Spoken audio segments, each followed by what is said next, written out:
Scout, good to have you with us. Our top story this hour, a scandal brewing as Washington's stance on Ukraine may have leaked on the web.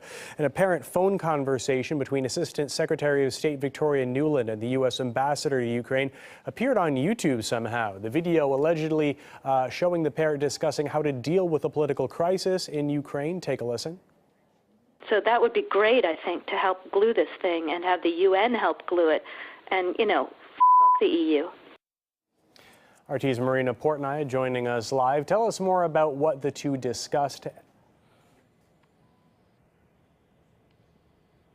Well, what you hear during this 4-minute conversation is basically two top U.S. officials strategizing about how to form Ukraine's new government. It sounds like they're playing a game of chess with the opposition leaders as the pieces on that chessboard. They're trying to determine which opposition leader has the best economic and governing experience to work inside Ukraine's new government, and which opposition leaders should remain on the outside. It's a bit shocking to actually hear. I had to listen to it a few times to really grasp the fact that they're strategizing on how to put together the government of another country. Instead of paraphrasing everything, let's let our viewers actually take a listen for themselves. The Klitschko piece is obviously the complicated electron here. Especially the announcement of him as Deputy Prime Minister. And you've seen some of my notes on the troubles in the marriage right now. So we're trying to get a read really fast on where he is on this stuff. I'm glad you sort of put him on the spot on where he fits in this scenario. So I don't think Klitsch should go into the government. I don't think it's necessary. I don't think it's a good idea. In terms of him not going into the government, just let him sort of stay out and do his political homework and stuff. I think Yats is the guy who's got the economic experience, the governing experience. He's the guy, you know, what he needs is Klitsch and Tony Book on the outside. He needs to be talking to them 4 times a week. What was the response in Washington to the release of the video?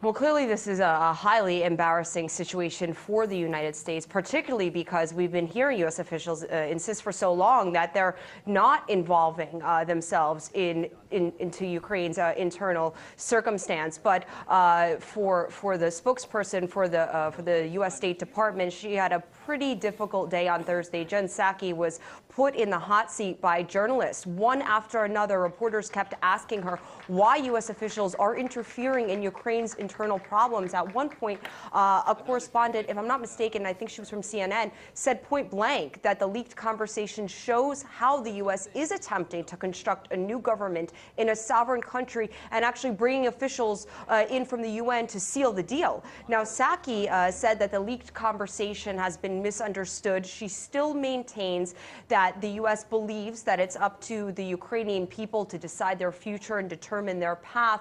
The spokesperson said that the U.S. Assistant Secretary of State has apologized for using such profanity when referring to her allies in the European Union.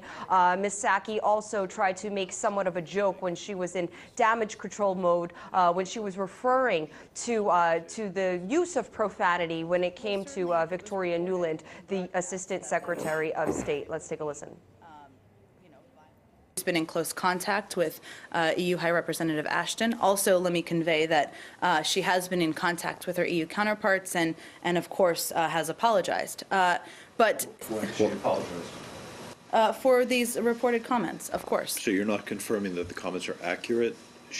I'm just not going to speak to a private diplomatic conversation, Arshad, but I'm obviously speaking to the content of the reports.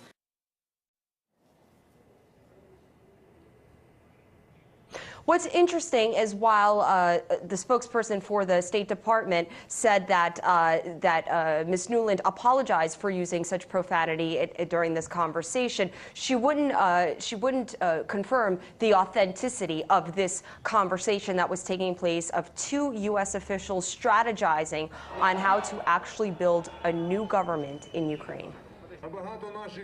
You may know the story of how she lived on a Russian boat for about 8 months when she was 23, and she learned how to perfect perhaps certain words in a couple of languages. So perhaps it speaks to that more than a pervasive viewpoint. You're not suggesting that she has a predisposition against Russia. No, I was suggesting that she learned Russian curse words and curse words on the But fishing was boat. this was in English.